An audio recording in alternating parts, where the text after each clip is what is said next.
straight business. I like that OC. Man, we about to get into a lot of straight business. As a matter of fact, hopefully by next week y'all have some shirts too, straight up.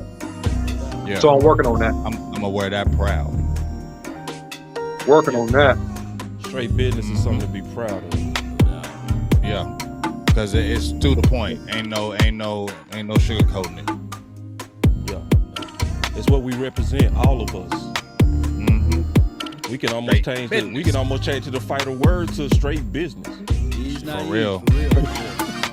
That'd be like, that's too much now. You're being too much now out there in them streets. Straight business.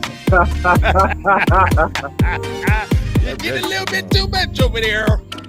Calm down over there. The gravy train. Hey man, people don't like to concentrate. You got to put some water in it. You got to dilute it. You understand? You got to dilute it. Yeah, man. That's straight business, man. That's what Cowboy fans want, man. I feel that so we much. Can't get it though. We sick of it. We can't get it though. Don't make me go to straight business. I don't make me do it. I'm gonna be quiet now. Don't start it. You start it off, man. So you know. I don't want to do it. I'm gonna just be. Yeah, I'm gonna be try to be good. Because Jerry, don't make me jump on you again. And Steven. You got to do what you got to do, big. You got to do what you got to do. Say what you got to say. I feel you. You know what I'm saying? Boss already started it out there. He threw it out there, so I'm just gonna have to jump on it. When y'all been on Kellen Moore, then I hear Stephen Jones talking that I think the world of him. So we are excited to bring him back. Ooh, don't do it. He didn't do everybody from the beginning. He said I think the world of Kellen Moore. So we are happy to bring him back. You must be out your goddamn mind.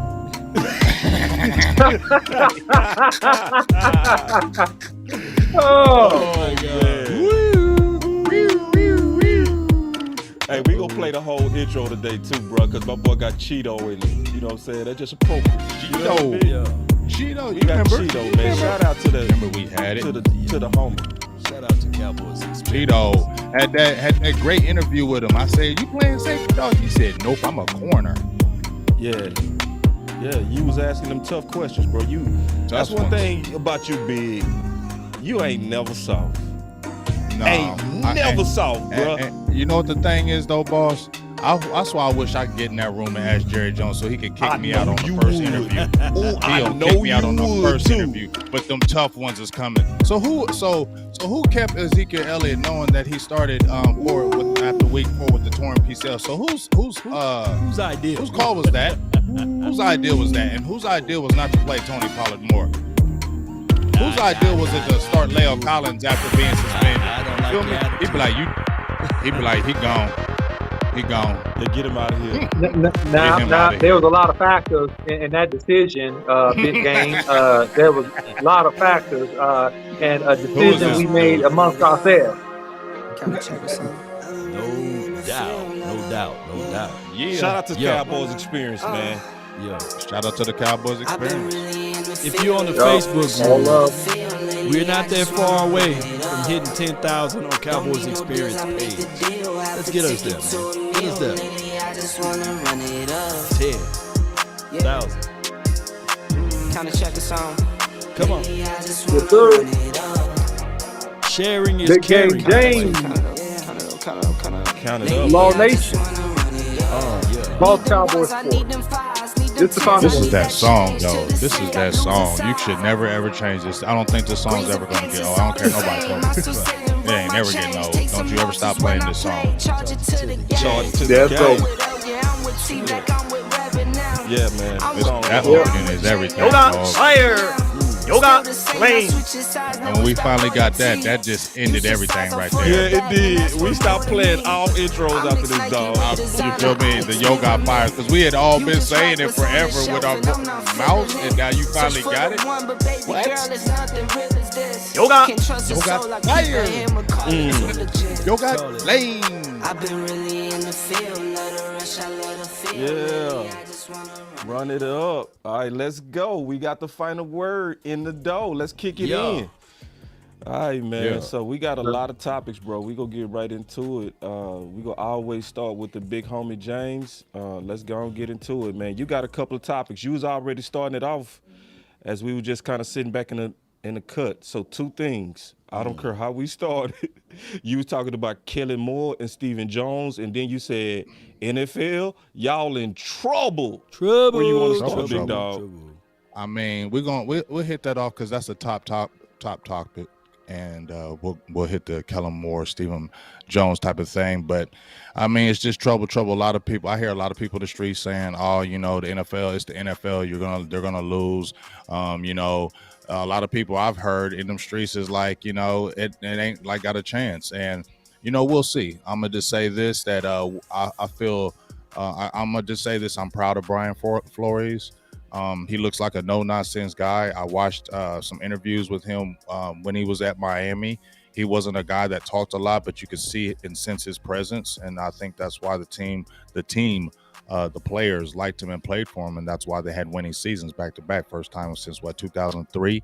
So just seeing that and basically him saying, I know I want to continue to have a dream of coaching in this league, but I know that's probably going to be over now. He knows that he's being pretty much like the martyr, the sacrificial lamb through this because I think he's exposing a lot of things that need to be exposed, a lot of things that have been going on for a long time. There's not a lot of minority coaches, owners, general managers, and it's nobody crying the blues. Those are just facts. And it's not just African Americans, it's Latinos, it's Asians, it's women, it's whatever. It needs to be more diverse than they say it is, than we see with our eyes, and we see it's not. So I commend him for stepping up, and I want him to tell it all, tell all the real. So this can finally get cleaned up and there can start being advanced because it's 2021 and we shouldn't be seeing this disparity with minorities still along the NFL when the majority is African Americans and other races contribute to the NFL as well. And it just seems like it's not really saying what they say it is. So I got a big ups for Brian Flores, in my opinion. No doubt, man. That's deep, man. Go ahead, Long. Long. Good points right there, man. This is a sticky topic to most. Some people only see it from one side of view, and I get it. Just being in the National Football League is good. Good pay and everything. But I think what Brian wants is an equal opportunity, and we shouldn't it's crass to even have the Rooney Rule. I'm not a big fan of the Rooney Rule, but that's just how it is. Just like affirmative action, I'm not a big guy of fan of affirmative action, believe it or not. I just believe that if you should hire people just off of the information that they have in their head, you shouldn't be forced to. And one thing I do know about people with money, especially billionaires, it's hard to tell them what to do. And at the end of the day, they would prefer to be comfortable in their own billion-dollar playpans, and they don't want to have something forced upon them. So he's going against the grain. He's trying to buck the system. So we will see what this is going to all produce at the end of the day. But I can tell you, oh my goodness, he's under a big old microscope now, And I think that, like you said, Big Game James, he's the sacrificial lamb of this topic right here, unfortunately. Mm-hmm. Yeah, this reminds me somewhat of Colin Kaepernick, of when people didn't understand why he knelt, and we had a lot of police brutality across the country. I think that people are scared of their positions, their monies, and future opportunities. So I think that he's going to probably stand alone. Unfortunately, we have a lot of systemic and cultural differences in the NFL. And when you get to the higher levels, you don't have many billionaire African-American people or minority people in that sense. So people tend to hire people that they relate to. And I'm not saying that whether that's wrong or right, but we tend to hire people that we relate to, that we're comfortable with. So if I'm a Caucasian owner or a white owner, then my culturally and my background and people that I respect in terms of finance and business success, it's a likely probability that they were of my same background, pedigree, or color. And so you don't see many African Americans get the opportunity to be in high positions in these organizations, or minority people in general. So this is a thing that is kind of an eye opener, and that's something we have to keep a close eye on, because hopefully this will open doors and at least speak to the fact that there are many people outside of the norm of what you see in the NFL right now that are qualified and that are great personnel and coaches. Yeah, well, man, there's so many different ways we can go with this. I'm gonna first start by saying we all got to get very comfortable having these types of conversations, because these are the type of conversations that help us move forward in a better direction. It's uncomfortable, it's embarrassing, people don't like it, but at some point we all got to get over it and do the things that lead to progress. And progress in this country don't come without pain. It don't come without sacrifice. It don't come without discomfort. It's a fact. You know, every move that we've made going forward, every move that we've made in terms of race relations, getting out of slavery, civil rights, Jim Crow, all that stuff came with two things. It came with being very uncomfortable and somebody willing to lose, a lot of people willing to lose.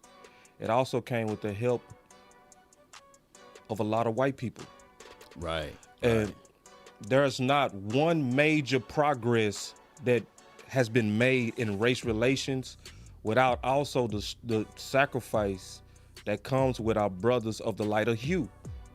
Big facts. So we all got to come together about this, because we all tired of it. It ain't just black people that's tired of racial tensions and racial issues. It's white people, it's Asians, it's brown people, it's every color. We tired of it, and we want a better system. So I'm also say, just as I sum this up, we need in this country more diverse owners. Not even just black. We need Asian owners. We need Hispanic owners of the NFL. Yeah. And I'm gonna say this is important to me. They did a study in Florida, okay? And they found that when they did and concentrated on having a diverse jury, that the citizens in Florida felt like the outcomes was fairer, and they accepted the outcomes way better. Fire! Yoga! Flame! That boy came right in with the fire. And gave the look with it. He didn't say yoga. I gave the look with it too. I gave the look. I gave the look. Yo, I'm fire. He said, I'm fire. Yeah. I gave the look with it. Yeah, because, bro. Yeah, man. I wouldn't trust nothing. But you know what? And I'm gonna say this, man, and I'm gonna run off from it. You know, one thing I do love about rooting for this team, the Dallas Cowboys, is that I don't look like everybody. You know, outside of James Harden, I guess, and Denzel Washington's son, I don't look like everybody. But no matter where I go, I see people of different shades of hue. Different people from different backgrounds saying, Law Nation, what's up, my brother? And Facts. I sit there, man, and I love it, man. It'd be tears of joy, because I grew up in a little small town in Mississippi, and it was just me watching the game without any Cowboy fans. So now, no matter where I go, I got brothers and sisters of different eye colors, different shades of hue, different hair lengths, and we all love this team. And I believe that on Sunday and on Thursday night, as well as on occasionally a few Monday nights, we can all band together and root for one team. And the NFL, in the likeness of brotherhood, this is what we see. Now, can the upper class, like the upper epsilons of the owners, can they get together and have the same viewership as relates to ownership and have a diverse? That's the next battle cry. But for right now, man, I love all of my Cowboy fans. I love all of my Cowboy players. I love all of my Cowboy unit. Like I say, we don't look alike, but baby, we all bleed silver and blue, and we all brothers and sisters. And that's what I love, the unity. The unity all day long. 3, 2, 1, drop it. And remember, you're listening listening to nothing but the best. Drop it hard. Let's go. It's time to. This is the last thing I'm gonna say, and then we can go to your other topic, Big. It's time for Jay-Z himself to be an owner. For real. It is. Listen, he went out and he said, we above kneeling. No, he said, he didn't say we're above. He said, and he did it like this. He said, and he gave him about 20 blinks. He said, But I think we above kneeling. It's like, okay, you done kissed Goodell ring, big dog. Since you done kissed the ring, you need to be the next in line. I'm done. But What you the got, only Big? thing is, man, Yeah. have you been to Denver, Colorado? That's the only team that's open right now. That's open for purchase. you Hey, need to Colorado's take it. nice. I've been to take Colorado. You'll I've been take to it? Aurora, Colorado. Colorado's beautiful. I would Oh my take it. God. I'll They're too take cold for Colorado. me. Denver, I'll try especially. to It's not slide cold some- out there like that, bro. It's not cold. I need to No, go it's out not. there, then. No, it's not cold too like cold. that. I had You a need to go layover there. I was there. Playing. It's not cold like that. But man, beautiful. hold on, Big Game You'll James. love it. You The air is live in clear and Ohio though, everything. man. You live in Ohio. You don't count, man. I know, but how do I don't count? Well, I'll be back yeah, in you from Texas Texas. I in forgot soon, you from though. Texas. Man, how do you That's stay what in I'm saying, Ohio but all of those years, man? Kids. Oh wow. That boy say somebody say Jay-Z they got enough money. No, Jay-Z got enough money. He got Jay-Z enough got money. plenty money. Yeah, he got enough And money. you know what? And He then- know plenty of people, and they can put stuff together. Thank you. Oh, yeah. What up, Yeah, Trey? you can get other people to be a minority artist. You can pool your money. can definitely he can do be that. he can be the majority. Come on now. Let's Yeah. stop that. Mhm. It's all Yeah. good though. Hey, I want to go to your second point if you cool with that. Oh or we yeah, can let's move talk on. about it. Let's talk about it. Yeah. Let's talk about it. All right, big dog. Would you say he said? Let me read the comment first from the Dallas Cowboys. He say, "I think the world of Kellen, and that's why we want him back." Dallas Cowboys chief operating off of Stephen Jones' comments on Moore's status. And then you said, he said, "I," and then we, LOL.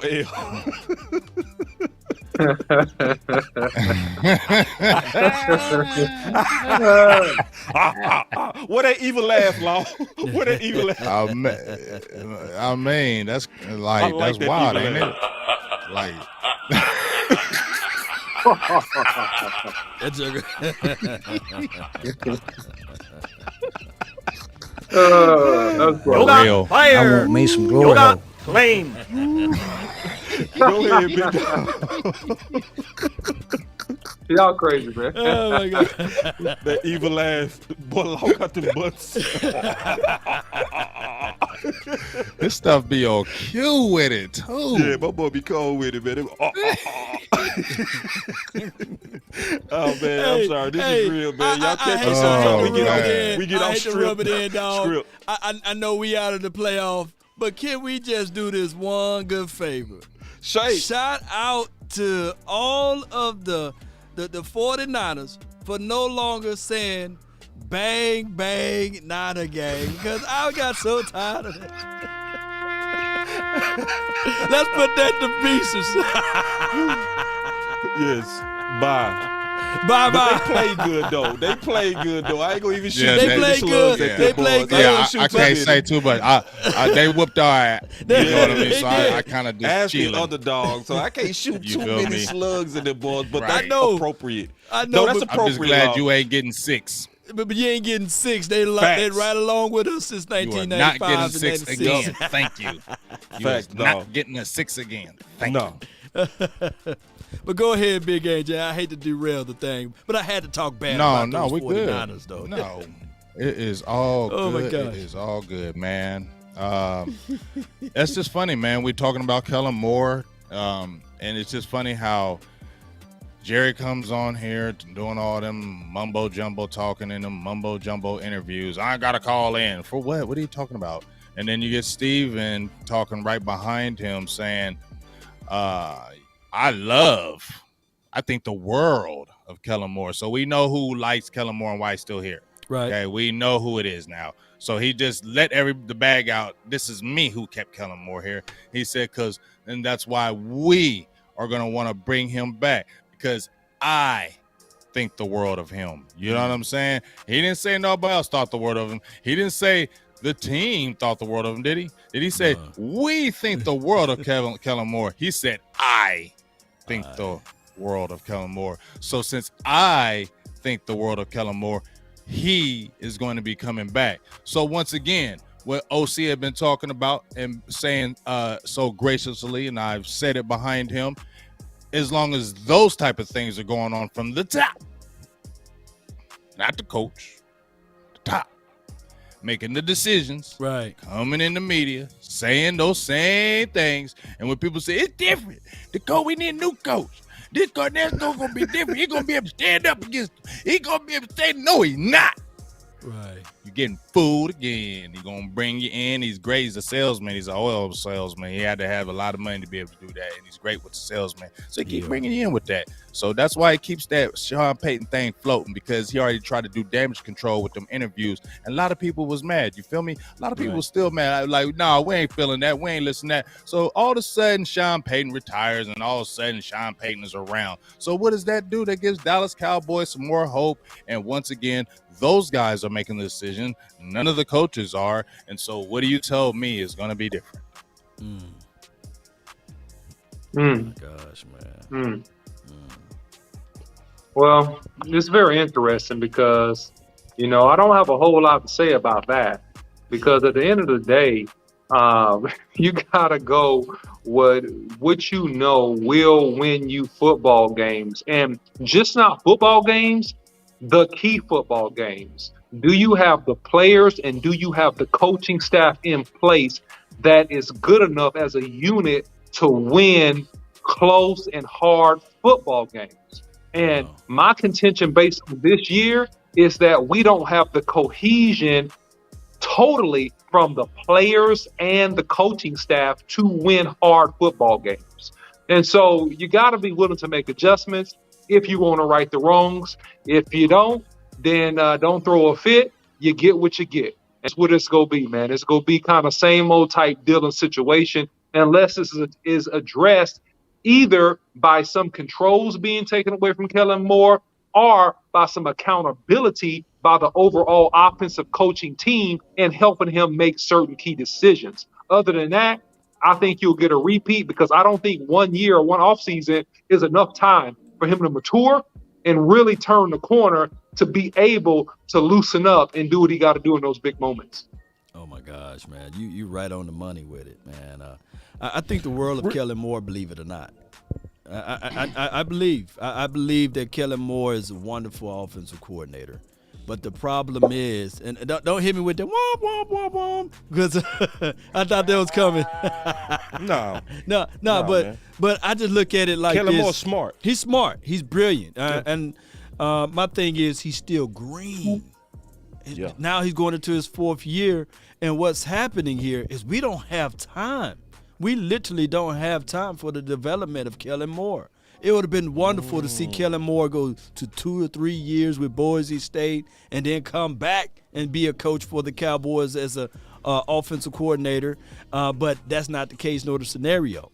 And I think that I was listening to A to Z Sports Dallas, and Sky Walker had a caller to call in.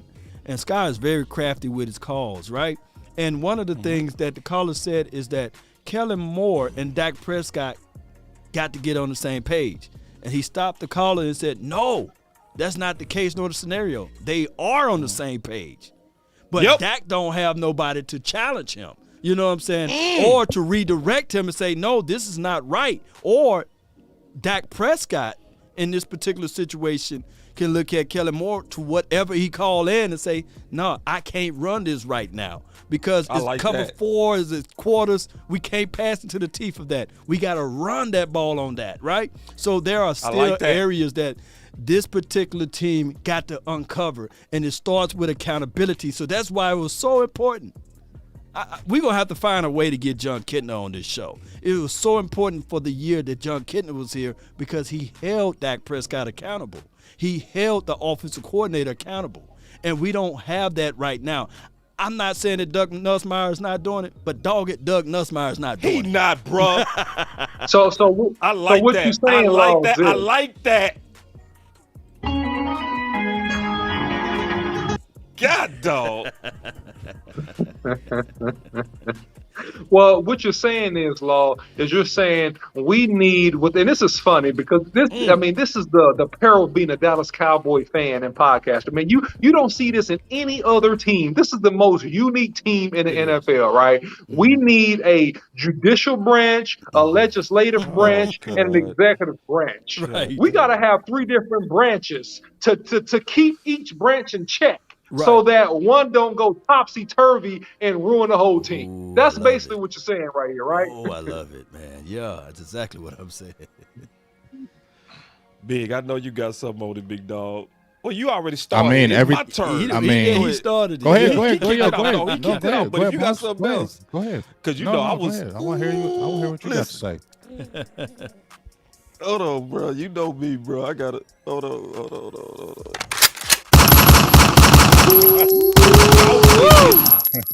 Y'all went into my topic. Cliff.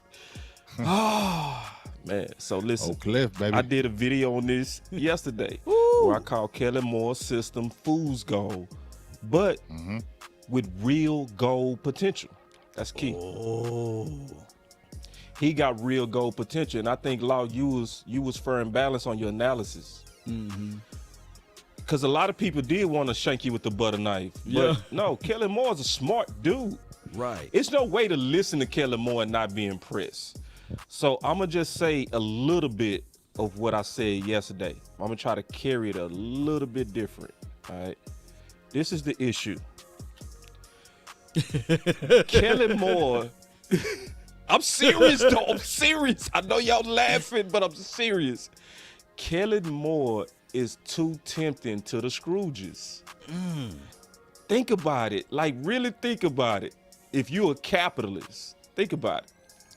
If you're a capitalist and you know that you had a mind, right, and a system at Boise State that was able to take a bunch of average athletes and go 50-3.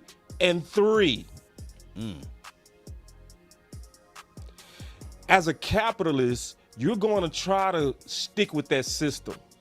You go give it all the time it needs to work out the kinks in your league. Because if it succeeds, then as a Scrooge, that means you get to pay boss less. So once I figured that out yesterday, I promise when I was putting this presentation together, it hit me like a ton of bricks. I say they are not getting rid of Kellen Moore. I said because he is catering to the greed and capitalists that made them who they are, billionaires, trying to find the same product cheaper. Yeah, I never look at it. And that's that what way. we dealing with. Yeah, it hit me yesterday, Law. It just hit me. And I said, and that's when I said, I don't care what happened. I don't care what Hall of Famers spoke out on them. They not letting them go. Yeah. Period. Well, is But you know Miami what? But holding you the know candle what? with that? But you can fix them. Because I But want to here's say the one more thing, thing, though. just real quick. I want to say one Go more ahead. thing. Because Go now ahead. I've moved. I'm not about lobbying to get rid of him. Once I came to that realization, it's how do we turn him into gold? Can we talk about that? Okay. How yeah. do we turn? Yeah, we can talk I want about to get that everybody right quick, ideas but- on how to get him to work. Here's my thing. Here's my thing. I never knew he was. I knew he wasn't getting fired. I don't know why people were telling him. I don't know why I was hearing all this Twitter chatter saying he was going to go. Yes, you wanted him to go, but he wasn't going. Right. So I don't know why everybody was like, I ain't watching Dallas no more. Well, then you better turn your TV off. You gonna see You better Kellen. turn it off. You're going to see Kellen. Right. I don't know why everybody was like, Kellen need to go. He ain't going nowhere, dog. Yeah. The Joneses love him. How you I'm doing, telling guys? you, I don't care. It's the same setup, and I'm not gonna run away from it. It's the same setup and the same luxury the way Garrett came in. And if you're telling me, boss, you said that Linehan-ish, they don't want to get away from that. They Right. don't want to get away from it, No. Raw. So if they don't want to get away from it, that's still keeping it in the building with Kellen Moore, right? Right. And that's still under Jason Garrett, right? Because Yep. that's under that tree, right? So Right. they don't want to get rid of that tree. In essence, they cut off one of the branches in Jason Garrett, but they still kept the other part and gonna still let it grow. And at the end of the day, it's the same setup the way he did. He came in. He was Dak's quarterback's coach for real. Come on, dog. That's why. Come on, dog. Ain't no. How was you? He's your quarter. Let's think about this right quick. Let me just say this right quick. If you just working at a job, right, and you working with somebody, and you look at him, and come on, dog, he a peon to you, right? He a peon to you. Yes. But then he becomes a supervisor or something. Are you still gonna look at him like, oh, you my supervisor now? No, you'll be looking like I'm gonna do it, but you are still a peon. Big fact. Yes, you still ain't telling me nothing. That's a good analogy. You still ain't telling me. Who are you telling me nothing? I'm better than you. You never played. You're telling me. So this dude was his quarterback's coach. Now all of a sudden he's his offensive coordinator. Do we feel like there's the respect there? I don't know that. They might be cool, but you know what I'm saying? But y'all buddies, that ain't working. And that's what we talked about with the Kitna thing, because Kitna was gonna hold you accountable, because Kitna was gonna tell you either you're gonna do this or you're not. Throw the ball. If that's a bad throw, why'd you just throw that? He's not getting that from nobody in there. And that's the problem why he's probably holding that ball and being gun shy or whatever. But the whole point of this is, in my opinion, is that the Joneses still allow this. They set it up like Garrett. He came as a quarterback's coach, easy, smeezy, and did you hear what Jerry Jones said? There's only 2 coaches I got them to turn from being head coaches. That was who did he say? Sean he said Payton 2 to the Raiders, and Sean Payton Jason Garrett. and Jason Garrett. Now, did you hear how he said that? So basically, you already undercut Wade Phillips. Ooh, man, he just sit there and said it out loud. He said it out loud that I had already got Jason Garrett to turn and be. So what are you saying? I basically promised you the job while Wade Phillips was still there, so Wade didn't feel that. So you undercutting him. So you're not doing the same thing with McCarthy by still keeping Kellen Moore on board? Oh my gosh. I want to go to solutions, bro. But you still on the problem. We gonna go to solutions. But the problem is, boss. The problem is it's hard to get to solutions when your leaders can't lead, and that's the Achilles heel, right? Ooh. Dallas is like Achilles. He's the big Trojan warrior, big muscles, #1 offense, the most touchdowns, the most points, and all of a sudden when you get in a tight game, you can't run the ball effectively to control it and close it out. Here's that arrow. Boom, right in your Achilles. Oh, he's dead. And that's the problem, man. That's the problem, man. It's a big, strong engine with key weaknesses. And the only way that you get this to work is everything has to be measured, Boss Cowboy. It has to be measured in terms of game plan. It has to be measured in terms of the execution and key moments, right? And it can't be all in on any coach, especially a guy who is a younger guy who is smart as crap, but he needs to learn how to be a better scenario-based coach. He has a bag of great plays. He really does. He really does. But he doesn't have really a true system. He needs to be a scenario-based play caller at a higher level. And he needs a veteran coach to help him with that. That's what he needs. And until he gets that down, and it's going to take him a couple years if he does it by himself, and we just going to have to watch. But if he gets some help, his growth can be accelerated by a mentor. So 2 things. Bring back John Kitna, allow Mike McCarthy or somebody to mentor and help facilitate how you structure the plays offensively to help Kellen Moore out. That's what you do. That's the solution. Hey, I gotta jump in because this is making me sick, dog. I gotta be honest with everybody. I'm gonna get back to solutions, but I first gotta get to what's making me sick. What the OC said mixed with what Big said in terms of the mess that Mike McCarthy is in. This is a mess. Unsullied Mike. Oh, so just think about how nasty this is. So I'm gonna explain the scenario of what Law just said on Unsullied Mike. All right, I'm gonna explain this scenario about this Unsullied.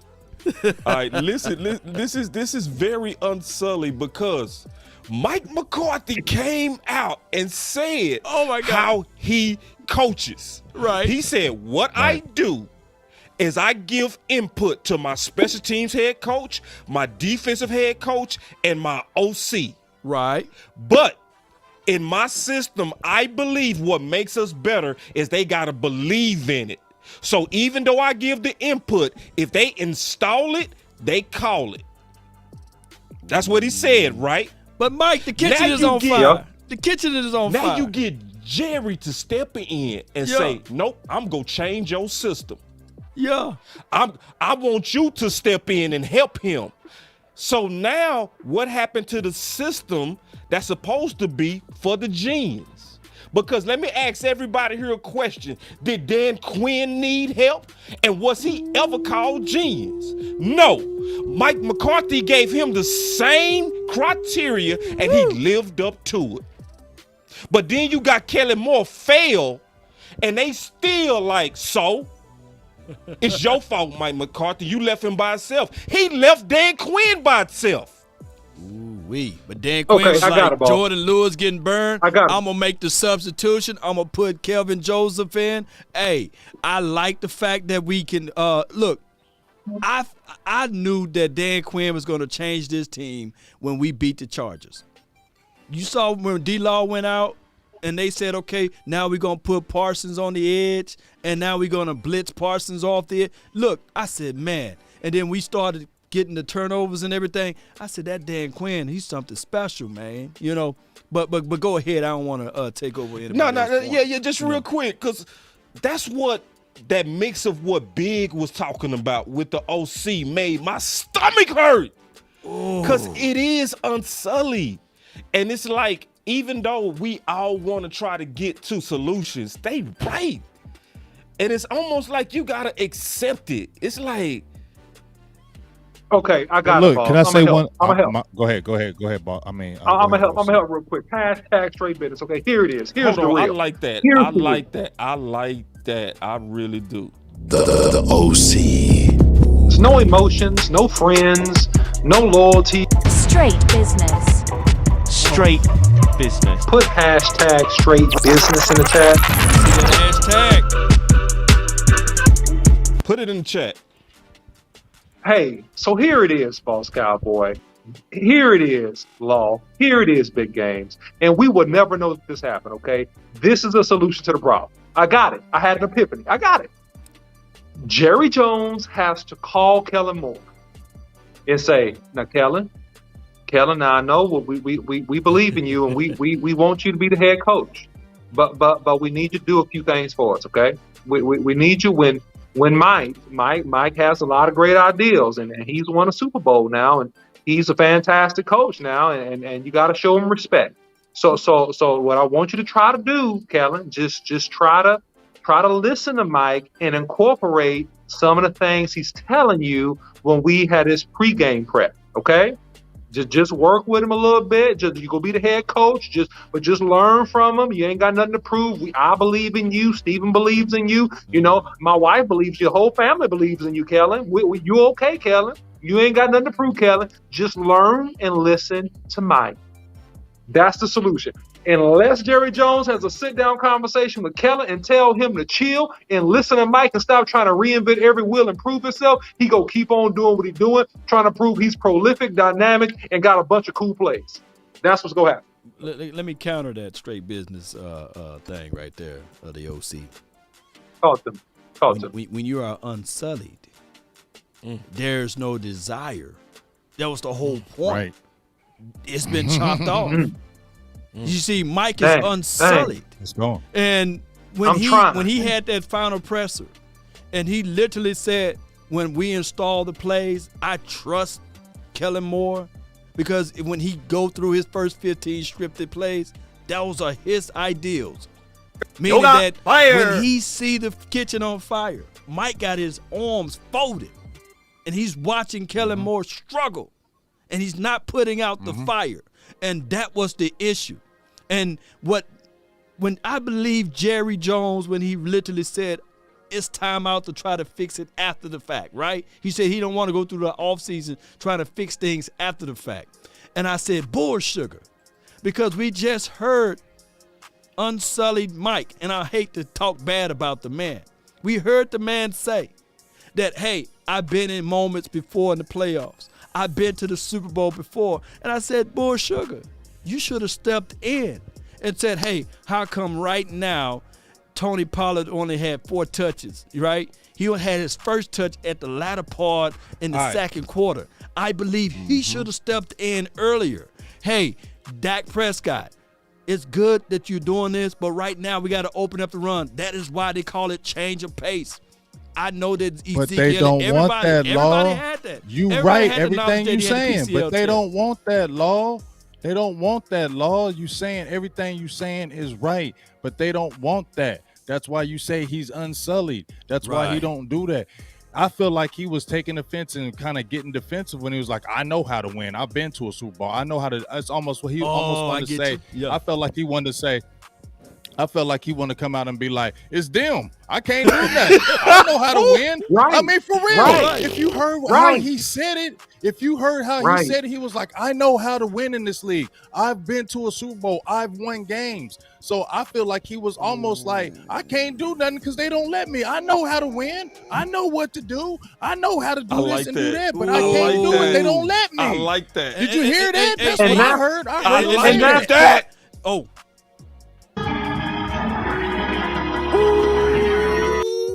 God! Fire! Yoga! Fire! Yoga! But you know what, Big Game James? The reason why I like that and I agree with what you're saying is because that got to be the reason. Ben McAdoodle got him a job over there in Carolina. Come on, because man. if he wasn't doing what he's supposed to do, there's no way that he still had a resume valid enough to still get a job. So somewhere, I wish I was a fly on the wall. And Ben McAdoo could have just been saying, you know what? These are the things that I would have done. Mike McCarthy left here.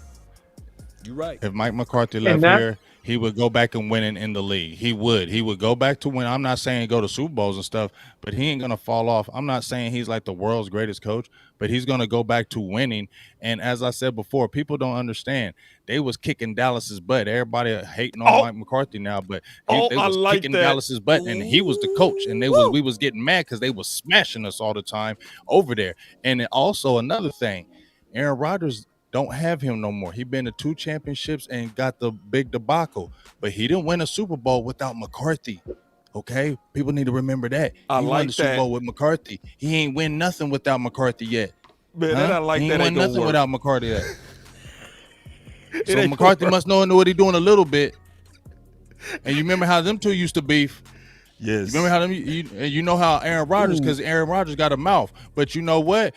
Mike McCarthy, we remember what I think somebody was bringing it up when he was sitting down Eddie Lacy because he was saying was too fat. Y'all remember how he was getting on them jokers? Yes, and doing that? He was doing those type of things. When he had the control, he was getting on them and making them moves. He can't come over here and do that, and that's why he's not doing it. And that's why he's getting defensive. And that's just what it is, in my opinion. And that's why I swear.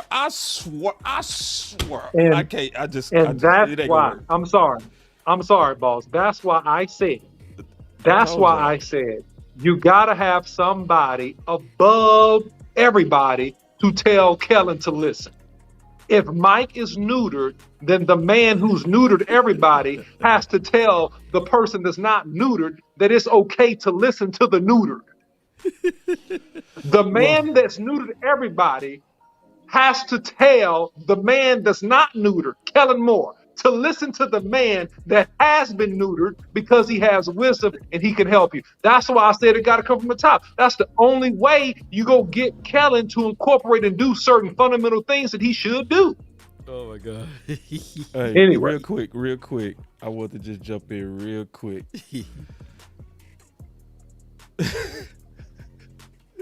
All right, real quick.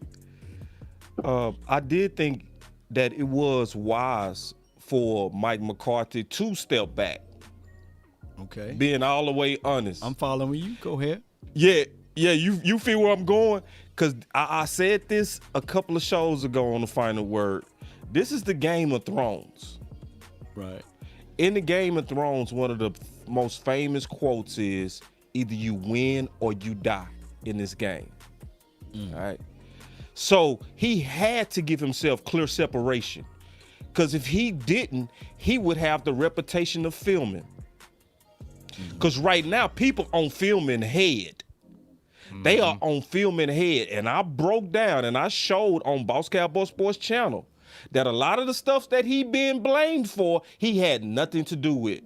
So a lot of people saying stuff like, man, you know, the offensive line messed up when it started being rotation. Well, what if you was the guy that was against the rotation?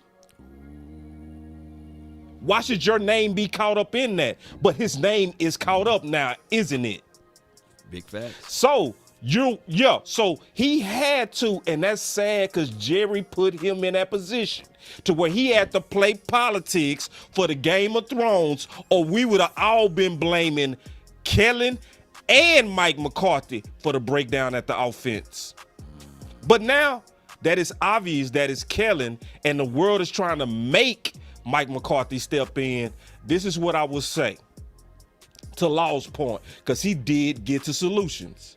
When you looking at the breakdown of what you want to see in the balanced game, and you see that Kellen Moore's off script, you now, because of what Law said, gotta tap him on his shoulder and say, big dog, you know, Pollard only got 2 touches in the first half. This playbook. Yeah. See, he wasn't doing that at first because he had to let the young dude drown. Right. He did. Or he would have got caught up in there, y'all. Yeah. Just look at how filming is getting treated right now. I showed everybody the evidence that Jerry himself came out and said it was filming responsible for Steele's development, and it was filming that lobbied for him. So when you saw the weird rotations that was happening in the Raiders game, remember everybody was like, what is this? They rotating tackles. Stuff you've never seen. That's because it was coming from the top. It was coming from Jerry. And then when you listen to Jerry, and Jerry was saying, Lael's in the Forster. We got to keep him on the field. Ooh, wait. I was like, that's where it's coming from. Right there, that guy. That's where it's coming from. That's where the confusion is coming from. That's where all the breakdown. He meddling. Yeah. Oh my gosh, man. If y'all got a second, I did want to throw my solutions out there real quick. Yeah. Let's stop beating them up a little bit and just put out the solutions. Yeah, because I'm gonna get to solutions. I want to get to solutions. Like, Yeah, I think let's that's do it. important. All right, yeah, because we can cry all day, but let's talk about how to get this thing going. In my opinion, all right, because I think I we got can my still get some notepad things out, man. Got my notepad out. I call this the Kellen Moore gold strategy. How to turn them into gold. And then if y'all got some additional input to this list, let me know. Even from the chats. Okay. I said use stealth in the public smoke screen because he talked too much. He told everybody that I aggressively take what the defense gives me. And so they started actually running more disguises because of his big mouth. Big facts. So that's one. All right. Number 2, to make him in the goal, abandon aggressive, adapting to defense philosophy. To where your offense is about, I see this defense, and then I'm going to adapt to it based on what I see, where it don't work when they disguise it. Number 3, embrace a commitment to matchup football. He doesn't do that. That's why versus the Cardinals, remember it was 2 backup corners.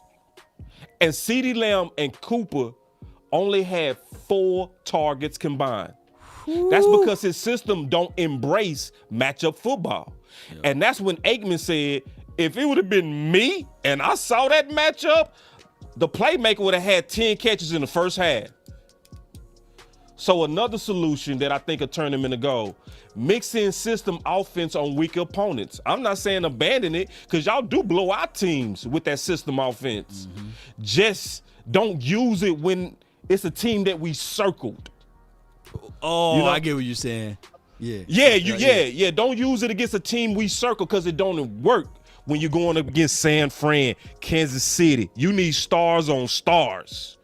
And obviously run the ball. I see people saying run the ball. That goes into embracing the commitment to matchup football. Yep. That goes into that bullet. All right. It's just simple math. 6 DBs, man. Shoot. You run it. But go ahead. So I said, let's gadget red zone philosophy. And then I said, fill the play call sheet with targets and touches for the stars. So that when Mike McCarthy touch you on your shoulder and say, Kellen, look, I get that you running your system, but hey, we got to get Pollard going. I need him to have a whole list of plays that's going to start feeding Pollard. If Mike McCarthy tap him on the shoulder because they now doing a little bit of micromanaging, I'm thinking he need to have it all. I'm saying how to fix him because I'm not going to accept all this crying. You know what I'm saying? Right. It's like, yeah, we cried enough. How we go fix this? Yeah. Oh, wow. Well, you bring up a lot of good points, but this is all contingent upon, will anybody have the right to tap him on the shoulder? Everything you said is fantastic. It's fabulous. It's well thought out, Boss Cowboy. It will work, right? Yep. It will work like a charm. And I'm all for it, man. I just hope that, I'm not convinced either, okay? Just straight up. But I hope that, that somebody has the power to tap him on the shoulder and that's allowed. That's allowed in this establishment. That's what I hope, But what you said is great. It makes perfect sense, man. It's fantastic. And that means a lot coming from the OC. For real. This man's name is the OC. So if I was wrong, I tell you, he would in a heartbeat so the fact that my brother that gave me the approval, I feel good. We got Rome in the house too. What's up, Rome? My boy Rome said he needs to trust the input of his stars. They on the field. They can see what's happening better than anyone. Trust our stars. So in other words, man, you take Kellen Moore, you put him up in the booth somewhere, and then let him see the full field. I think that's how the 49ers OC went, right? And although they didn't win the last game, but you know how it goes, right? Yeah. Better view of things. Hey, Law, I got something. Since you the one that's talking, I want to go to something, and unless y'all had something else on that, Law, you brought up something on your page about good move by Dak in terms of rejecting the Pro Bowl. I want to get your thoughts on that because that also spurred into other guys, and I do have these links in the description, turning down their invitation to the Pro Bowl, obviously Zach Martin and T. Smith. I want to get your thoughts on that since you've done some stuff on your channel actually talking about that as well as bringing it up on your Twitter. So, and then we can all kind of take our turns and most certainly triple team that. Most certainly. I just view it as, the Pro Bowl is a glorified hype situation, whereas the meaning of Pro Bowl is no longer the same because it's right before the Super Bowl. And those boys risk injuries, and there's also practice and everything else. And I believe that Dak Prescott, regardless of the situation, is the quote-unquote leader of this team. And by him refusing to go to the Pro Bowl as an alternate is a good move, in my opinion, because now he can sit back and rest his leg, right, or rest his arm, get fully focused in, and just think about 4 months from now to get back out there on the field to pursue his legacy with the Dallas Cowboys. And follow suit is Tyron Smith and Zach Martin, because they probably looking at it like, hey, if my quarterback rejected this, why in the world am I out here? We made millions of dollars anyway, right? And the NFL, if you guys pay close attention to this, and I'm not trying to be conspiracy law, but watch, the NFL love to twist everything. And now they're going to speak positive and glowingly of the Cowboys. And they use the Pro Bowl to hurt us, because then they will say, look at the Cowboys. The first thing they say is comparison analysis. They had 2 Pro Bowlers on that offensive line, which never was the case nor the scenario. The offensive line is one unit that must speak at the same time in unison. One unit that everybody got to be on the same page. It don't matter if you have a Zach Martin and Zach Martin to the left of him is weak, and the Zach Martin to the right of him is weak, right? The OC can explain that vividly, right? You're only as strong as your weakest link. and teams penetrated and they focused on Connor Williams. So I had a plethora and a bevy of people reaching out to me saying, no law. The Cincinnati Bengals had a weak offensive line, and look what they were able to do. One is because they all played on the same beat. I get it. Yeah, they gave up a lot of sacks. But I guarantee you right now, there's nobody on the Cincinnati lineup that'll say, hey, bring me Connor Williams. Bring me those holds. Bring me that situation whereas Joe Burrow's drop back and it's a 52-yard bomber, and then all of a sudden you see flags out of galore everywhere. No, those boys fight in the trenches together. And it's all about being together versus looking at that one or two guys saying, hey, they got 2 Pro Bowlers. No, that's not the case nor the scenario as it relates to O-line.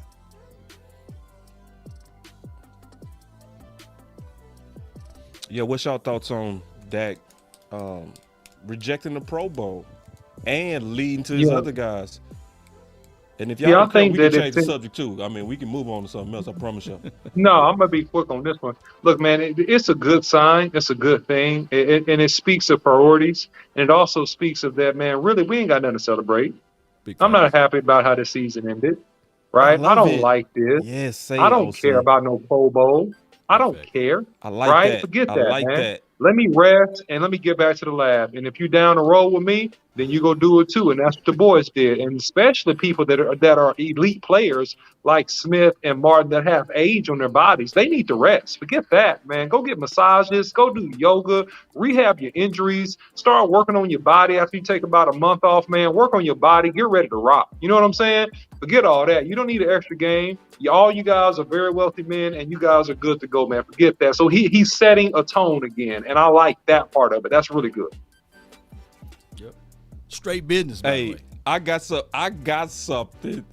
Unless you had something on that big.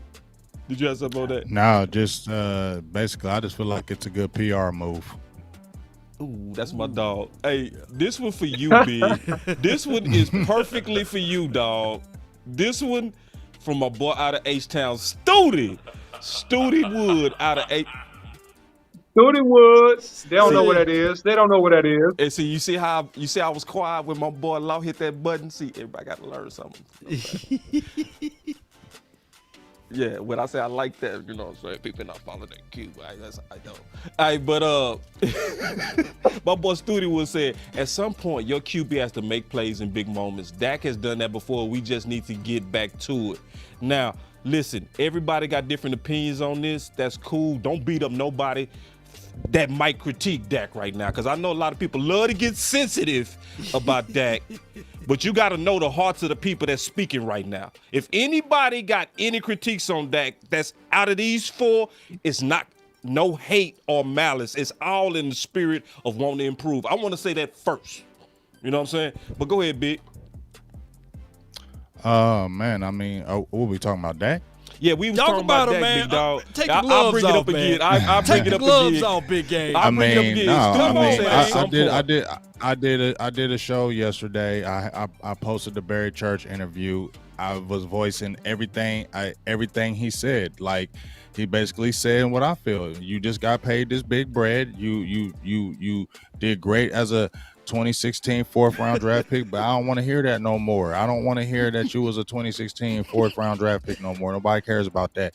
You one of the highest paid quarterbacks in the league right now. You need to make plays. You need to make them throws. And if you hurt, okay, then I don't know. Don't tell us. If you don't want to tell us, that's fine. But you better figure it out and get healthy. So that was cool. You declined that Pro Bowl because you need to get back to running. Because I'm tired of seeing all these other guys that can run and throw, and they're doing it, and you not. Dog, it'd be 3rd and 2, and you keep holding the ball, holding. We all screaming at the TV, run, and you still standing there. So you need to just get them first downs, dog. Stop trying to prove to everybody that you some pocket passer. Okay? You don't got to prove that no more. It's year 7. You better run. I see Russell Wilson. I see all them guys. When it's like close, they like, we just need to get a first down and we'll worry about them next 3 downs later. You need to be doing that. And guess what? And then when I was talking about Matthew Stafford yesterday, I never said that dude was elite. But one thing I did say, the difference is with Matthew Stafford, he got into a good system, but he had the abilities. See, he already had the physical attributes as a franchise quarterback, but his decision making, he was in a bad system. So he got into a good system with those abilities. But one thing I said, the difference between him and Dak, Matthew Stafford, And these other guys will throw them balls. When it's 3rd and 9 and you see that receiver and he looks covered and you still throw it and you get it there, you like, ooh, oh, he threw that. Man, that boy, that's why he getting, you be saying it in the TV, that's why he getting paid them big dollars, though. You feel what I'm saying? That's what you be saying in the TV. Be like, man, that's why he that franchise, because he ain't scared to make them big throws. He ain't scared at the big moment to be it. And I be feeling like, dog, when the pressure be getting on, just me, I be feeling like Dak be feeling that pressure, and it causes him to play like he does and get conservative. I feel like he don't want to lose that game, and that's why he does that, because, dog, there'll be openings and it's like, throw it, and he won't do it, and he's got to do it because you're getting paid to do it. So you wouldn't be mad at Dak if he threw 3 to 4 interceptions in his past game, right? At least if you just. I seen Tony Romo do that. Okay, I'm just. And he was still gunslinging it. He was still gunslinging it too. No, I don't want him to keep being conservative. I mean, we saw in 2019 when we talked about how he got kidnapped, he seemed like he was taking more chances. He was throwing the ball deep. And I'm not saying he wasn't throwing the ball deep this year, because you could see, and maybe that injury helped hurt a little bit. But at the end of the day, dog, we all watched the tape. We can't say we ain't watched the tape and we ain't seen him with guys open farther down the field, those money throws, and he won't throw the ball. And he's got to do it.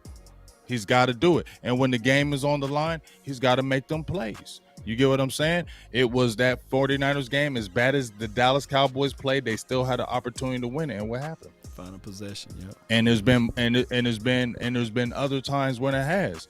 And I've seen him when we coming back, when we down 21-3 or 24-3, and then he going crazy.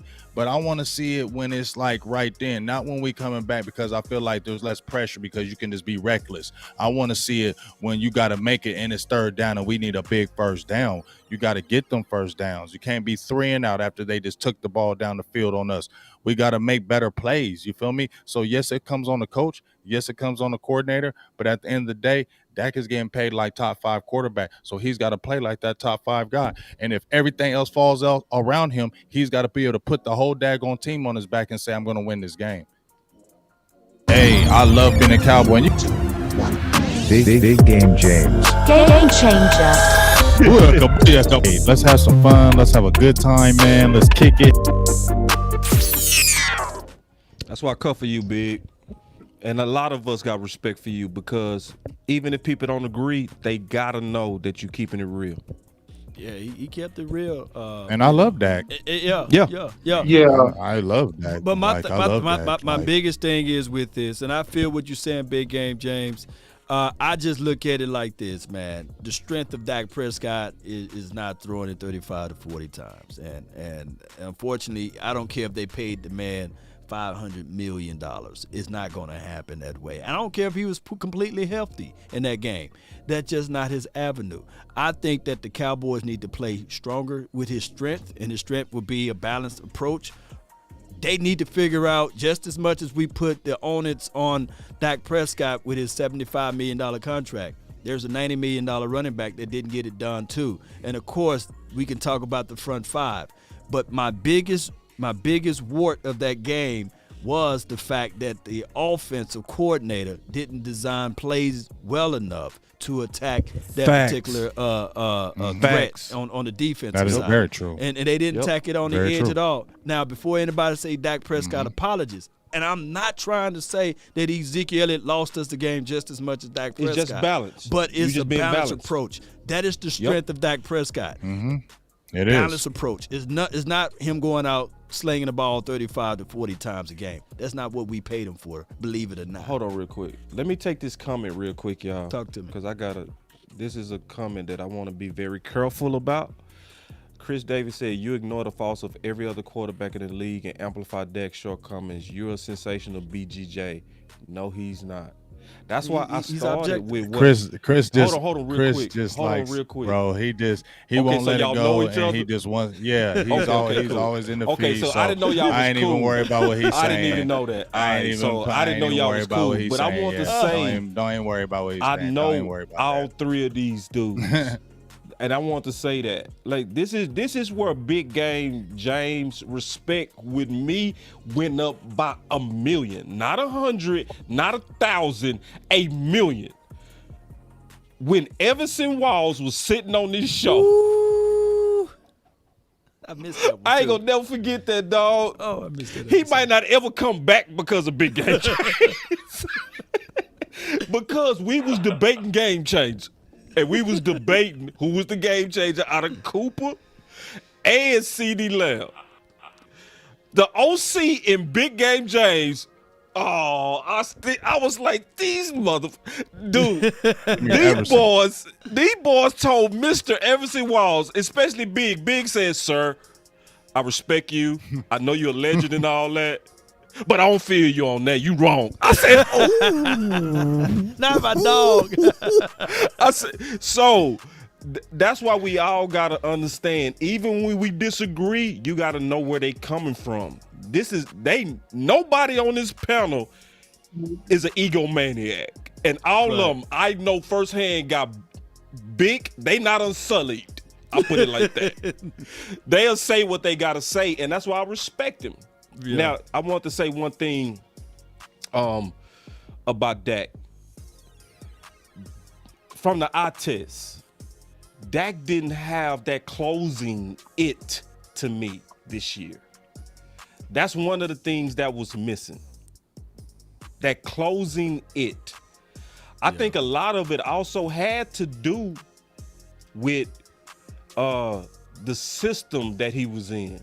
He was in a system that was telling him to aggressively attack what the defense gives you. By the latter end of the season, defense figured that out because Kellen Moore was talking too much, and they began to throw out different looks.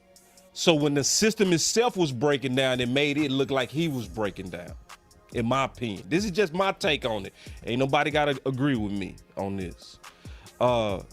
Another thing about Dak, I think Dak got to hit a whole nother level of command and takeover. He got to get a takeover in him. He got to get some rebellion in him. He can't be so kumbaya. I'm cool with what Kellen Moore is saying. Yeah, because what'll happen is, even though you being cool with Kellen, you sinking as his scheme is sinking. So in the offseason, you need to own your offense. You got to get to the point to where you will get like Romo. Kill. Kill. Yeah. That joker was killing every play. That joker was killing man. every play. I think something that's key with Dak, man, that really, I hadn't seen, since he's come back from the injury, that I hope I see, is that Dak got to get back to the passion of the game, not just the pressure of being the man. I felt like this year he dealt with a lot of pressure, even though I don't think he was 100% in his body. Of course, all that. But he was playing like a man underneath pressure and with something to lose. He got to find that in his heart when he had his first several years where you saw passion and he was playing like a dude that was just trying to win. And not that he wasn't trying to win now, but that it's a different sense. It's a different vibe. Right? It's when you playing underneath pressure versus when you playing out of passion.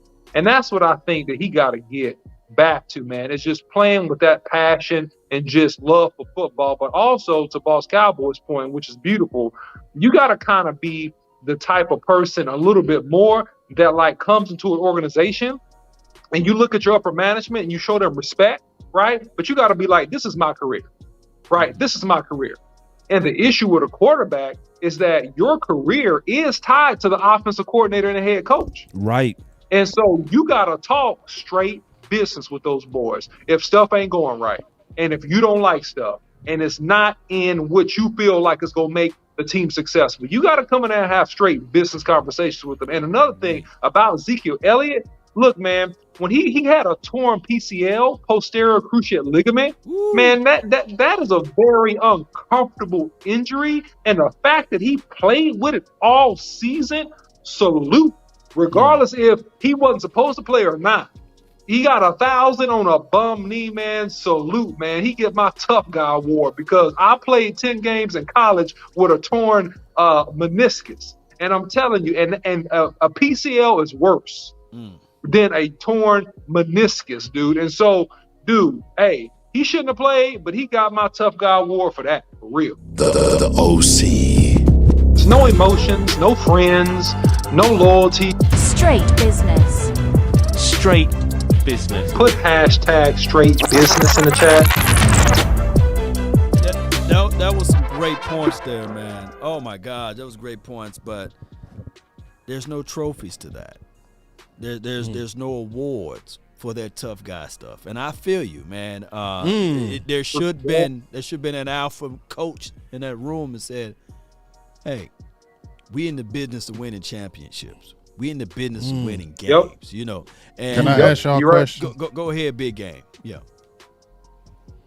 All right, so we're talking about this. Remember how I said how Stephen Jones personally endorsed Kellen Moore coming back, right?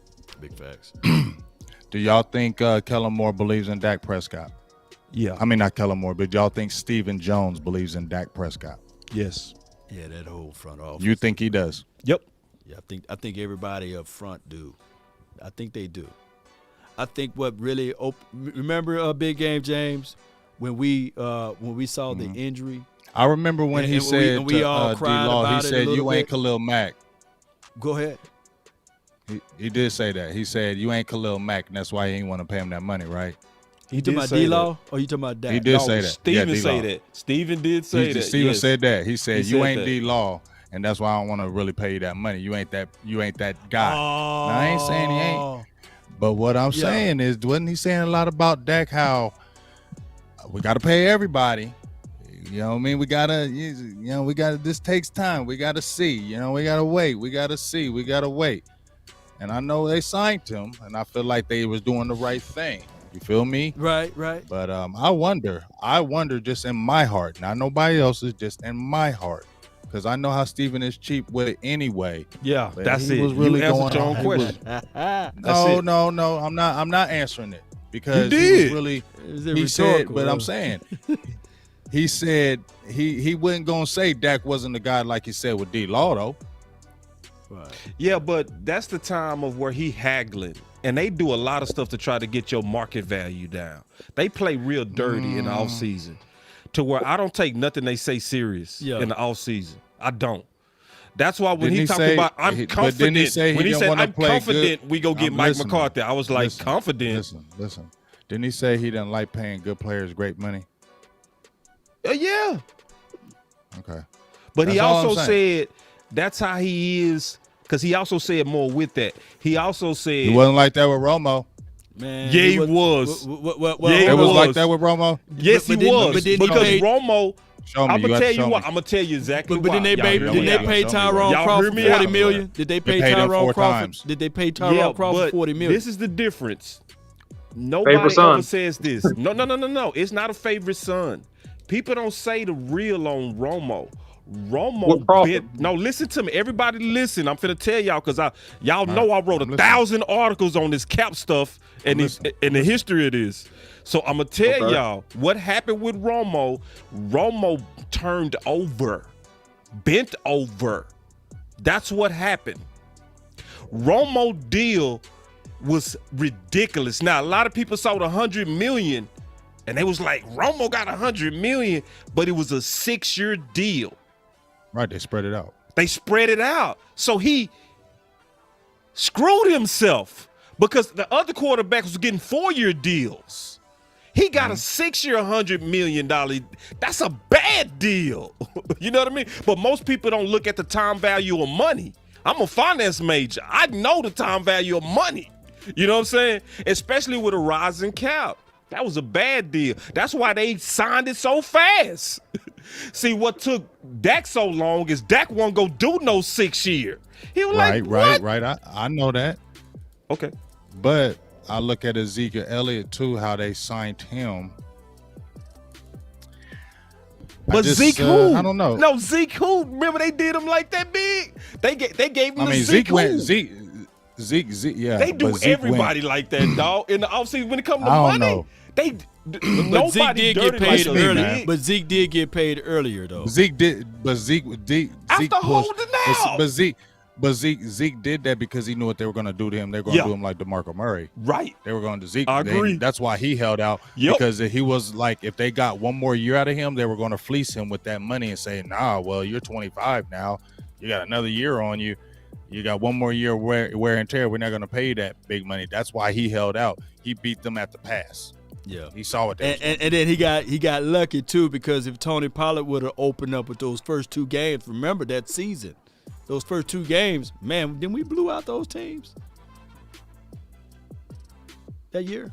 Yeah, we were 3-0. Yeah, we came out banging. We came without out guns Zeke. blazing, baby. So without they would have been Yeah, really we did. saying That was Zeke, it, didn't they? Hmm? And that's why everybody was getting mad. Like, well, see, Tony Pollard. But see, that's where we talk about how when you gave the solutions to Kellen Moore and we talked about all those things and OC said those things, like Law says, that sounds all great, but we still come back to Ezekiel Elliott was sitting out like that, and then Tony Pollard comes in, and then he turns up. They're like, nah, we just paid this dude this money. We can't be letting Pollard be getting these touches and turning up, because then it's going to be looking like a bad deal for us. So he's got to play. And so that's why we see, you feel me, how he was pushed in that lineup. But let me ask y'all this too, though. You asked the question, do the Jones family believe, basically, do Stephen Jones believe in Dak? This offseason would tell it all, too, because 2 things can really tell us. What they do in this draft, if they draft early quarterback, then we're going to be, hey, raising up the eyebrow. And on top of that, if they go into the market and they bring in a veteran quarterback, that will raise the eyebrow. A big point. Because there's no way in life you can say, I don't believe in Dak, and you still – and I know Cooper Rush had that one moment out there, but come on. If you keep Ben DiNucci and Cooper Rush out there, come on, man. That means that they believe in Dak Prescott. But if they go out there and get a veteran quarterback, I will draft believe the quarterback, you in that. then I would say, yeah, they froggy on Dak Prescott. Hey, listen, before we get into the final word, Special K, did that. Shout out to Special K. He said Zeke held out because he knew Kellen was going to be a pass-happy OC. Yup, and didn't know how to create run plays. I totally agree with you, Special K. All right, now, it was something we all went back and forth on back in the day. I want to bring it up again. Y'all going to remember this Lord. too. Yeah. No, it ain't messy. It's going to be something No, it ain't messy at all. I'm being nice today. That's why I call this show the Aftermath. We just doing all aftermath talk. Do y'all remember we had this talk about the Rams versus the Cowboys way of team building? Y'all remember that? Ooh, Let's revisit that. Let's revisit that. Let's revisit that. Don't shake me with the butter knife if I said something bad. Yeah. Go ahead. Yeah, let's. I know. You got some audio? You got some audio clips, Yeah, or we just we got to can revisit? I ain't got no clue. I already know. Okay. I ain't got no receipts. I don't remember what nobody said. Okay, I you do got no remember receipts. one thing. I ain't got no receipts. I remember on me saying. I remember saying. I know what I said. Okay. I said it on my Twitter. I apologize to the Rams because I said they was desperate, jumping out there, going and getting Von Miller, and you know, when they got what's the safety that they got was like a 37-year-old safety, your boy Weddle or whatever. I was like, man, these dudes is just desperate, whatever. And I apologize to them because I'm gonna just say one thing about it, and then y'all have the floor. Okay. That organization, you don't know nothing about who it is. I don't know who owns them now. I don't hear about them. All I know is that they all in and they believe in their coach and they empower their coach, because there's no way in hell they're making those kind of trades if you don't believe in your coach. You do not make those kind of trades if you don't believe your guy. And they are empowering him. I said quickly, when they had Jared Goff, they went to a Super Bowl. He said, nah, this ain't my guy. I need somebody else. The Rams said, okay, go get who you want. Boom, he got who he want. And guess what? They right back there. You're right back at it. Yeah. But what we can look at, and when we say this, if Tart, and I know if was a fifth, we all will be drunk, but if Tart catches that interception, the 49ers would have been in the Super Bowl, and all what they did with Von Miller, paying Aaron Donald, going out there doing with the Jalen Ramsey and picking up if all was of a this fifth. stuff. Yeah, I'm just saying that is If literally. it was a fifth. If it was a fifth, it was right in his hands for crying out loud. It was bittersweet for me, though, because we can't stand the 49ers, but all of that would have been just like this right here. All of that movement and everything would have been this button right here. Where is that? Shame. Shame. Shame. Shame. Now I can tell y'all right now, and I'm definitely not a fan of them.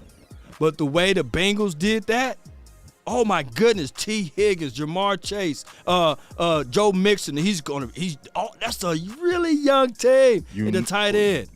You should have showed that thing, boss, What? about Mike Brown. Oh showed my that goodness. I got it. That's a really Give me a young second. team. Give me You a want to second, do the big final dog. word, man. I got That's it. what you need to show. I right got there. it, bro. Let Law finish. By the No. time Law finish, What I'm saying is what they did in free agency. Give me a second. Joe, what they did to go grab, look, Cheeto Woozier, he wasn't a world beater, but hey, he was almost Right. always their guy, right? And then you think about Jesse Bates. Hey, he controls the center of the field as the safety. He's been homegrown on But that Law. particular situation, right? But Law, Talk to me. everything you're saying is correctly. Everything you're saying is 100% correct. But I'm out here in Ohio, and I know about Mike Brown. He was hold a on, guy hold that on, hold on. was cheap. Let Law finish, dog. Give me a second to Okay, set it go ahead. up. I'm gonna Finish set it, it all Law. the way up. No. That was the end of that. You know, the only I thing was that just team saying can that- do in the future is Go ahead. just go draft the offensive line for the near future, and they be okay. That's the only thing they miss. And they are. Well, see, the thing is, how you said that, Mike Brown was like the guy who doesn't like to pay people. You seen him run so many people out of Cincinnati because they were cheap. He had a clause in the Bengals contracts that if they said anything bad about the organization, he would take their money.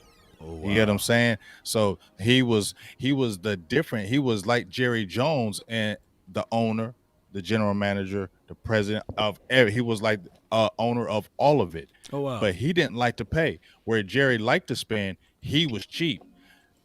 Carson Palmer got into a face-to-face argument with that man and said he was a very stubborn man, and because he said he needed to sit down and leave the general manager alone, start updating and trust his people. And you saw what happened with Carson Palmer, right? He said, I'll never play with Cincinnati again, and they traded him. He said, I will never. Corey Dillon said, I will never play for him again. So he had a bad history. But this past season, he stepped back and stepped down from the NFL committee. Facts. He started letting his daughter take over the day-to-day operations of football. He is still the owner and the president, but he stepped back and let his people do the job.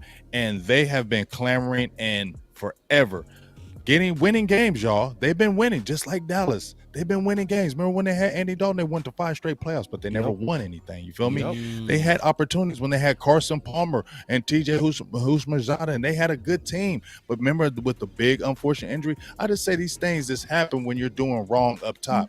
When he finally stepped back and he didn't say anything and he let people take over and he trusted people, do you think I'm sorry. I don't think it's coincidence that they went to a Super Bowl this year. Nope. I'm sorry, because he did it this year and it happened that fast. Oh, wow. It happened that fast. Law, you brought up yourself when we were sitting there watching Jerry Jones on that Hall of Fame panel with Jimmy Johnson sit there and say, it's about time we do it. It's about time we do it. And then what happened? You lied. You lied to all of us because we was all excited and we thought you was actually going to do it, and you didn't do it. So I don't think it's a chance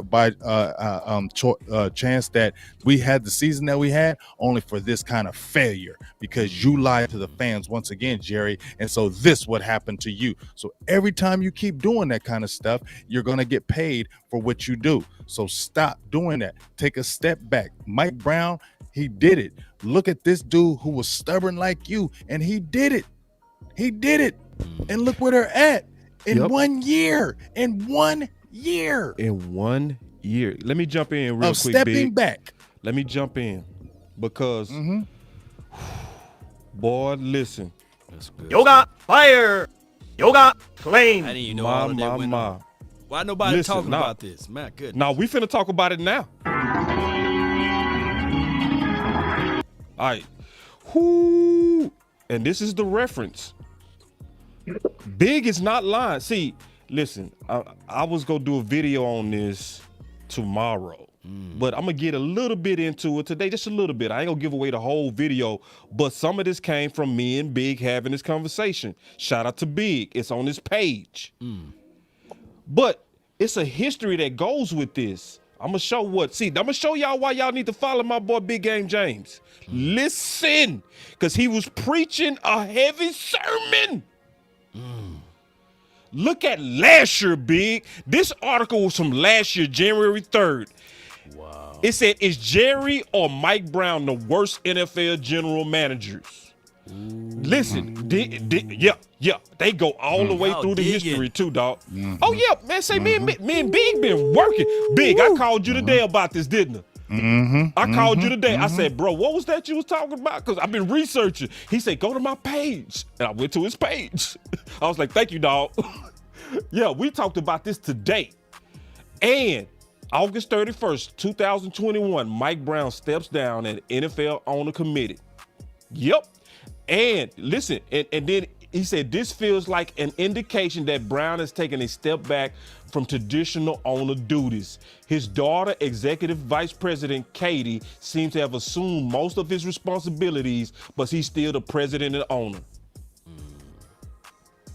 And they went right to the Super Bowl when the meddling hands got out.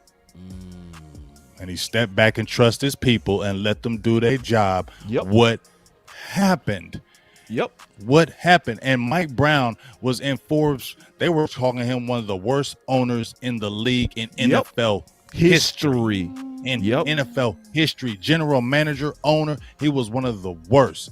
And he finally said, I'm going to take a step back. I'm going to let my people cook and I'm going to let them do their thing. And within 1 year, you saw the date. You saw the date. It was the date. I showed y'all the date. I showed you the both date. Got daughters too. So Charlotte Jones, come on, baby, for the 2022 season. Come on, Charlotte. The date of this article is January 3rd, 2021, bro. Jerry, put Charlotte Jones in front office, baby. 1 year. Oh my God. Of getting out the way. 1 year. And they went right to the Super Bowl. And the curse was Final released. words. Final words, everybody, because the OC got to get out of here. OC, you go ahead and go then, man. Go ahead and go with the final word I meant to say. I ain't saying go ahead and leave, but you know. Yeah, man. So look, the Cowboys. It's all good. So look, the Cowboys are in a position that. No, you good. The Cowboys are in a position, man, where they can really, make some good decisions. I think the Cowboys will have a good draft. I mean, they have historically done that the last several years. But the key is that will you give your key chefs a chance to cook the ingredients completely? I think that if you give some checks and balances to Kellen Moore, you will actually have a more explosive offense and you'll perform better in key scenarios. Bring John Kitna back. Keep on strengthening the defense, because if we can't execute in key moments, we'll need our defense to be even more dominant to help us win in big games. That's my final word. Yeah, and my final word is we got some things that we can learn from this playoff run. I'm going to be dropping a video tomorrow about that, about the things we can learn. And as you can see, partially what Big Game James talked about is going to be one of our biggest lessons that we can actually learn from this run. We got multiple points, but y'all stay with everybody that's on these channels, because everybody I feel like here are some of the best podcasters, period, in Cowboys Nation. It is no doubt in my mind at all that these guys are the best. So what we all are committed to, whether we doing content together or from afar, we are all committed to ideas that's going to make the Dallas Cowboys better. So continue to follow us, because that's the key to it. And share all the content, because all of us are putting in work. Is it a coincidence that the last things you start hearing from Big Game James, I already was ready to pull up? Wow. I was ready to pull it up. Amazing. Didn't even know he was going to talk about it. It shows you how we are so committed to the research and making us better. That's my final word. Yeah, man. Just my final word. You know, I'm gonna just keep it real. We got the talent. You know, I think it, like OC says, it's gonna be another good draft. Dallas is gonna get good players. Dallas is gonna win games. But until what I just talked about with that Mike Brown thing, and it can happen because he just showed you he could do it. That was a dude that was set in his ways like no other, and he did it. And it can show you can change. You can take a step back. Preach. And when he did it, it was really real change, and it comes swiftly. I think it says some things in the Bible, and not try to really preach it, but when you really change and turn to do right, good things happen to you swiftly. They don't wait 4, 5, 6 years down the line. When you change your life, when you change things in your ways, things come to you quickly. You get rewarded. So see the reward, Jerry. See the reward, because you're wasting talent. We're wasting good players. And the time is now to stop and take a step back. That's my final word.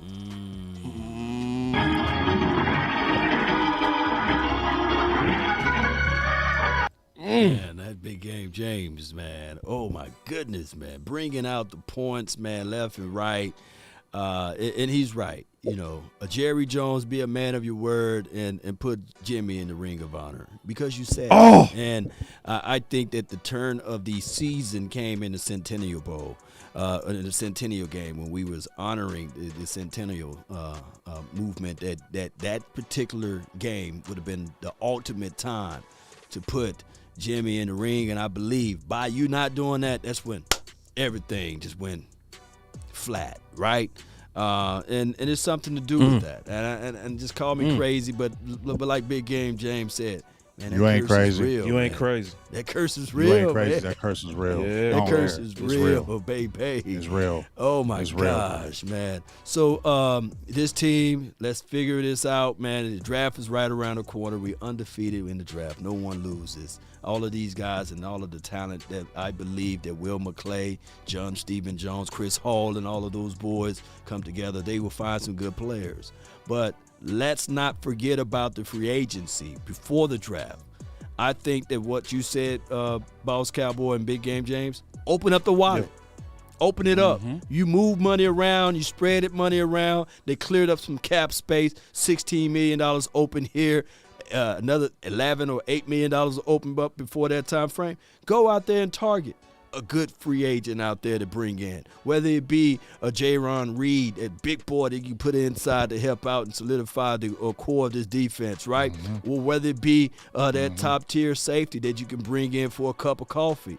But don't sit out here and say, okay, we made some movement by signing Randy Gregory and re-signing Dalton Schultz, and that was our free agent moves. No. You go out there and you make something happen. Bring in some new guys that got some pedigree and some background to help this team go far, and still draft wisely. If we get multiple draft picks due to the compensatory pick, I get it. We want to be a collector of draft picks, but will and deal, bundle these things up together, move up because compensatory picks, you can trade them now. So move up with those compensatory pick and go get that dog. Go get that animal that you want, that beast that you can compare up with a Parsons and help out a Diggs and all of these things. And during this offseason, the biggest thing that we all need to look in the mirror with, starting with the quarterback and the OC, not you, the OC, but the OC as it relates to Kellen Moore, is accountability.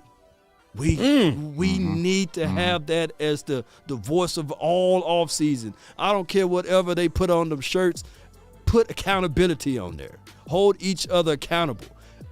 Being the most penalized team since 1996, newsflash. Let's change that. Being the most penalized team last season, let's change it with accountability, because we can have that change right now by when a situation happens, whether it's false start or holding, Let these players challenge each other and stop blaming the officials. Challenge each other and say, hey, let's play a clean game. Let's make sure that we are not the reason why we're losing, right?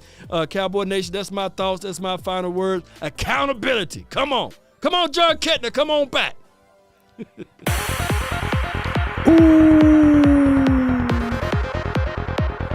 Yeah. Man, that was the final word. God, dog. All right, my dog, Ron. Run it, baby. Powerful final word. Take care, OC. Take care, man. Be safe. One Yeah, love. man, OC had to go. Somebody No, said very it's powerful called final word, discipline, not accountability. Discipline, too. So what? Nah, man, this is a powerful final word. Cheeto in the bowl. Proud of you, big dog. James Slater. Yes, indeed. Shout out to I know that Cowboys was dope. experience, too, man. Yeah, that was Appreciate fun. that. Shout out to See, y'all Cowboys don't be experience. on them, man. That's why y'all gotta follow us, man. You feel me? We be on that grind though, and ain't no backing when we get them interviews, baby. Oh, So y'all know that. Yeah, we just getting Great started. grind work. People know where this energy at. They know exactly where it's at. Grind work, baby. Final word, baby. Make sure y'all check out that Senior Bowl stuff too, man. We still on? Yeah, we still live. You got your pet cat Yeah, going man. on, Make sure big y'all game? check out. See you Oh, on Pet dog, Cat. I'm liking quite a few players, dog. I can't wait till we talk about that. We need to do a show this week or something to talk about that. I'm ready, dog. Thank y'all Keep for the it real birthday because wishes. They're telling me happy birthday in the chat. Oh, man. Oh man, I Hey, that appreciate boy y'all. Law. we told Law. Man, that boy, man, Law, I need to know where you get that haircut. Your haircut man. is fresh too. Oh I my wanted God, to tell you that your boy line haircut is perfect. Okay. That line, bro, your line is perfect. Like, I want to say that in the show, but I kept. Me too.